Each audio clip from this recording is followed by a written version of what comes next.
Hey YouTube, it's ICU, and today I'm going to be comparing the all-new HTC One smartphone against Apple's iPhone 5. And as most of my regular viewers are already aware, the iPhone 5 is the phone that I use on a regular basis, so I'm just going to compare it against the latest and greatest Android smartphone as of now, which is the HTC One, and it's powered by a quad-core 1.7 GHz Qualcomm Snapdragon processor. So this thing is an absolute beast. It even performs better than the Nexus 10 tablet, and as some of you may already know, that was previously the top performing Android device. Now, at least according to Geekbench, the HTC One is the top performing Android device. So we're going to pit it against the iPhone 5. And before we begin, I just wanted to say that the iPhone 5 that I will be using in this video is jailbroken, so just know that. Also, it may have an impact on performance. I just want to let you guys know that ahead of time. And first, to start off, let's go ahead and look at the design of these two smartphones.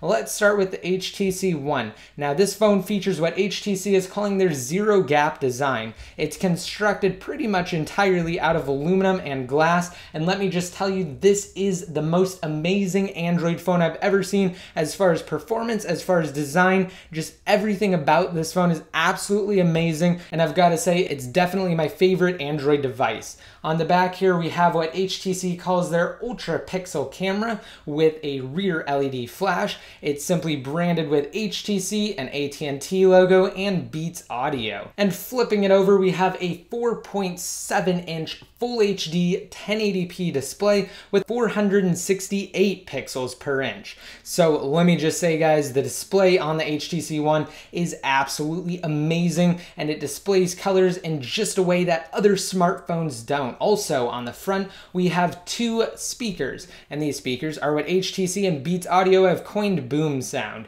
So the whole idea behind boom sound is that you have two front stereo speakers with built-in amplifiers, and that way it directs the sound toward the user instead of having the speaker situated somewhere else on the device, like on the iPhone 5 for instance. The speaker is actually on the bottom. So with the HTC One, again, you have the front-facing speakers, which actually does help. From my personal experience, it does improve the listening, but it's not really that noticeable. I mean, if you plan on using headphones with your device anyway, chances are good that you won't really go out and buy an HTC One just for that feature.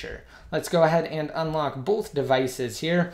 Of course, before I really go into things, I'm going to finish going over the hardware on the HTC One. We also have a front-facing camera there. We have ambient light and proximity sensors. And what's actually really cool is that these two buttons at the bottom, which are actually capacitive buttons, will automatically light up if the ambient light sensor detects low light situations. So let me see if I can trick it here into thinking that we're in a low light situation, and as you can see, I just did. It might not be that noticeable, but the light did come on, and I'm going to remove my finger and the light will fade away. That's just a really convenient feature if you have something like these touch buttons on the screen of the device. However, I do say on the screen very loosely because it's not like the Nexus 4's buttons in the sense that they're actually part of the display. It's actually part of the bezel of the HTC One, so it's actually more like the Galaxy S3 and other Android phones in that sense. And going over the sides, on the left, we do have the micro SIM slot, and switching it on over to the right, we have the volume rocker.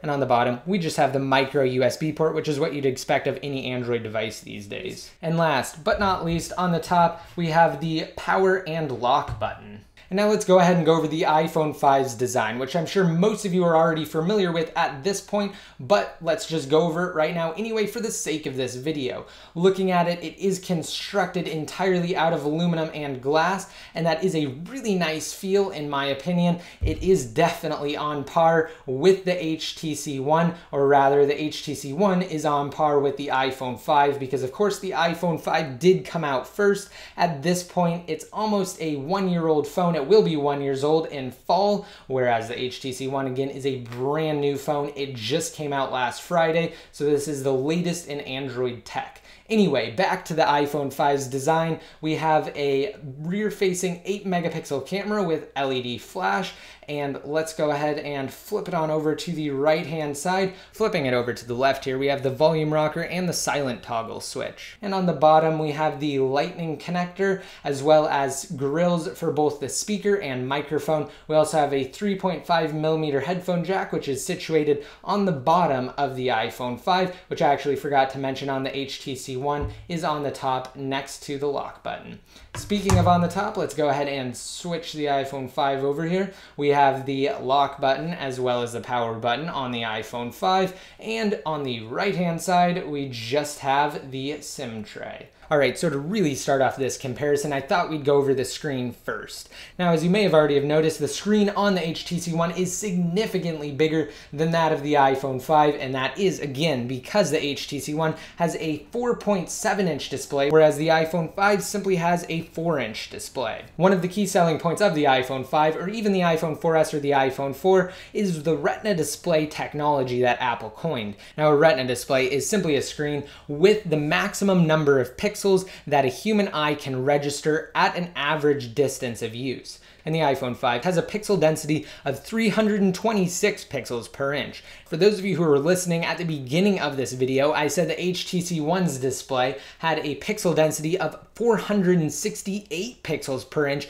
and that it was a full 1080p HD display. So yes, that's right. In theory, the HTC One's display is superior in comparison to the iPhone 5. However, there are other things you have to take into consideration, such as the black levels the screen is capable of displaying, as well as the natural saturation of the display. So right now, I'm going to take the time to go ahead and set the brightness to full on both of these devices. So I'm going to turn it up on the iPhone 5 here, and I'm going to switch over to the HTC One. I'm just going to use my brightness widget, and we're going to turn it all the way up here as well. What I notice firsthand right off the bat is that these pictures are comparable. They both look amazing on the iPhone 5 and the HTC One. However, the key thing that really sticks out to me is the fact that the colors on the iPhone 5 look more realistic than on the HTC One. Now, that's not to say that this display doesn't look amazing, because it absolutely does.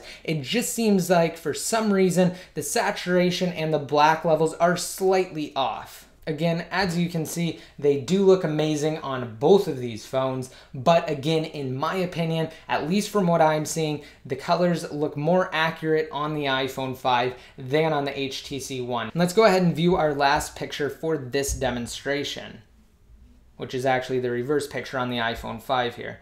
All right, and so I'm going to zoom in again. And this is actually a really good representation of the display quality, because you have a lot of different colors in this specific image, because you have your blues, your greens, and your yellows, which can also be considered orange and red in these rocks here. So essentially, you have your primary colors. And both of these images in real life look significantly different from one phone to the next. They both look good, they just look different. And like I said, unfortunately, it is really hard to accurately display this when I'm actually filming it, because again, you guys are looking at it through the video, through your own device's display, so of course they will be distorted. Now I'm actually going to go to the camera here, and we're going to compare some photos that I took. Alright, so immediately what I noticed firsthand is that the photo on the iPhone 5 has more color and it displays more colors, and it's able to capture a better image than the one over here on the HTC One. And for some reason, it appears that on camera it looks like it's washed out, so I'm going to turn the brightness down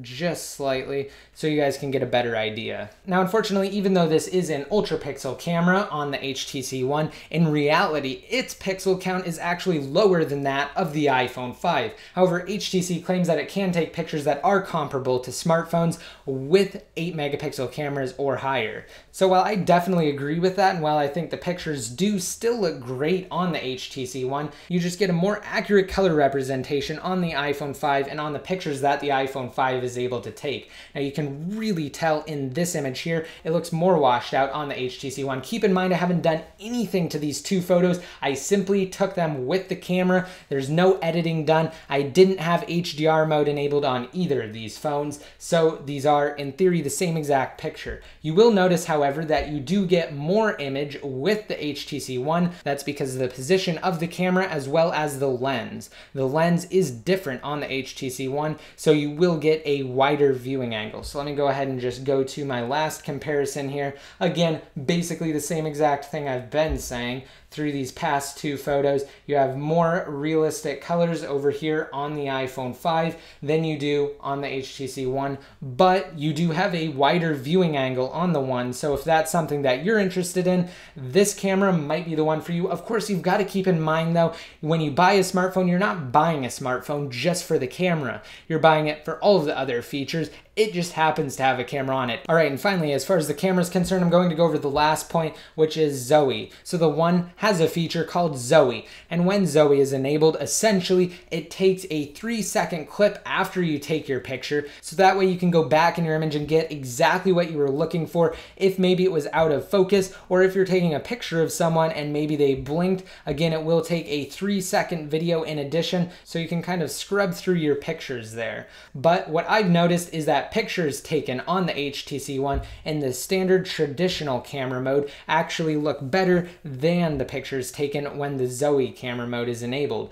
which you can do simply by tapping this button in the camera app. Alright, and that basically concludes the camera and photo portion of this video. Now I'm going to turn the brightness back down on the iPhone 5 because again, it does look washed out on camera here. And I'm also going to do the same thing on the HTC One. Now let's go ahead and compare these two devices on a hardware and performance level. Let's start with performance. I'm just going to open up Google Chrome on both of these smartphones, and then from there we're just going to do a few different tests. Nothing scientific, I'm just going to see which one loads something faster. So I'm going to type in a search that I want to search for in Chrome over here on the HTC One. Alright, now that I have what I want to search typed in on the One, I'm just going to tap it on the iPhone 5 at the same exact time, and we will see which one loads first. Again, we are using the same exact browser on both of these devices, Google Chrome.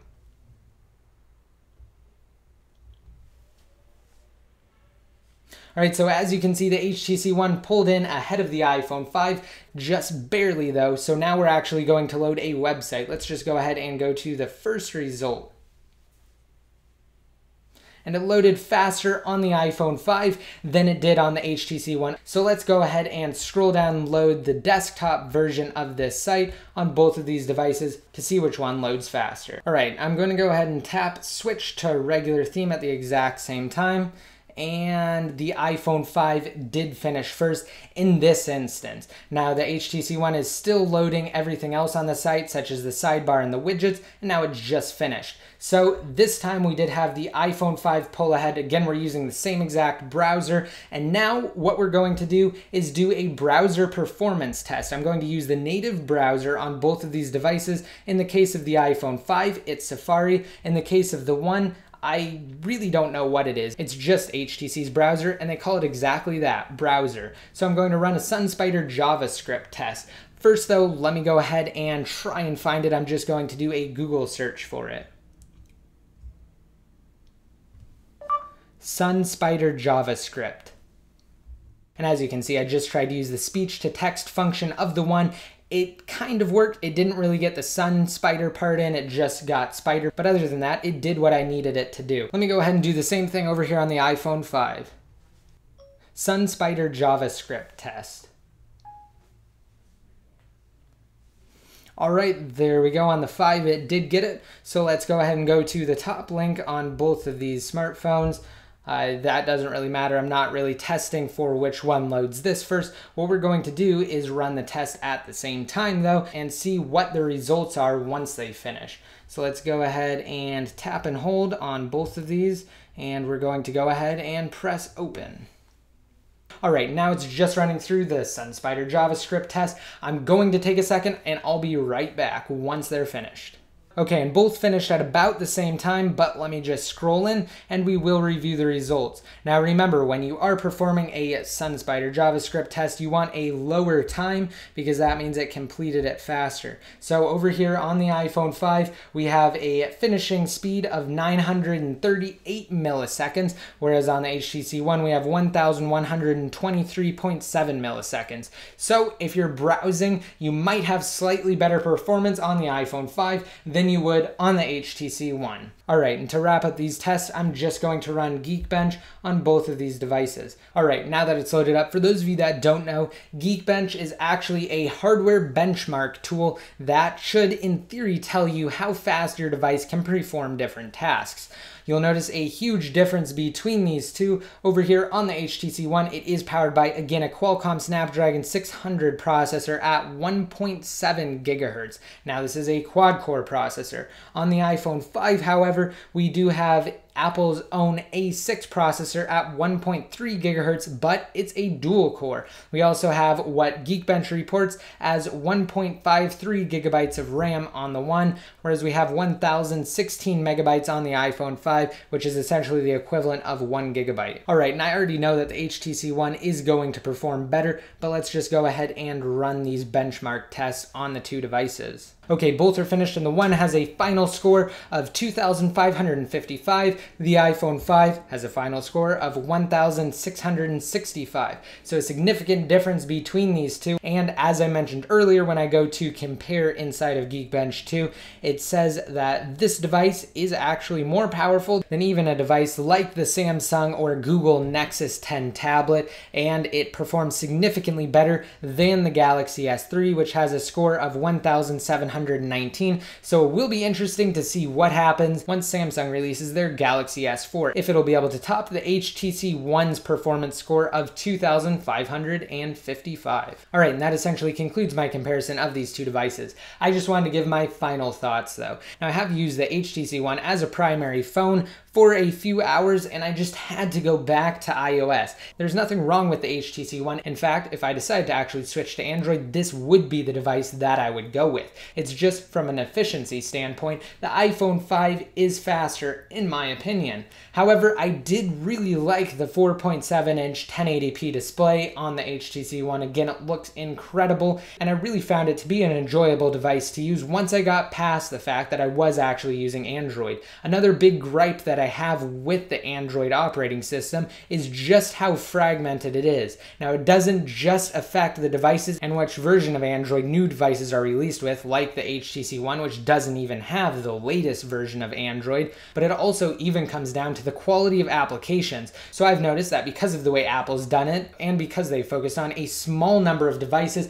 developers only have to develop applications to accommodate a small number of devices. Whereas if you're developing for Android, you have to accommodate a large number of devices with different screen resolutions, different capabilities, so they kind of have to water down certain applications, and they don't perform nearly as well as the applications on devices like the iPhone 5, and unfortunately that's simply because of the lower end Android devices. With that said though, there are some really great apps on Android that look absolutely fantastic, definitely comparable to the same exact applications that you'd be able to get on iOS. So those are just my final thoughts. I'd really love to know what you guys think. Just be sure to let me know in a comment down below. Just be sure to rate this video up to enter the $100 Amazon gift card giveaway I'm holding, and if you liked it. Also be sure to leave a relevant comment down below in the comment section. Once your comment's posted, you'll be automatically entered to win that $100 Amazon gift card. And of course, just be sure to stay tuned. The Samsung Galaxy S4 is coming out soon. I will be getting it, and I will be doing a few videos on it. So if you aren't already subscribed, just be sure to do so. And if you have yet to watch my HTC One unboxing video, just be sure to check that out, because I do highlight most of the aspects of the device, and I also go over what comes in the HTC One's box. So if you're at all interested, just be sure to check out that video. I'll have an annotation on the screen if you're on the desktop version of YouTube right now. And finally, to be updated more often, just be sure to like me on Facebook and follow me on Twitter. And until next time, this is ICU signing out.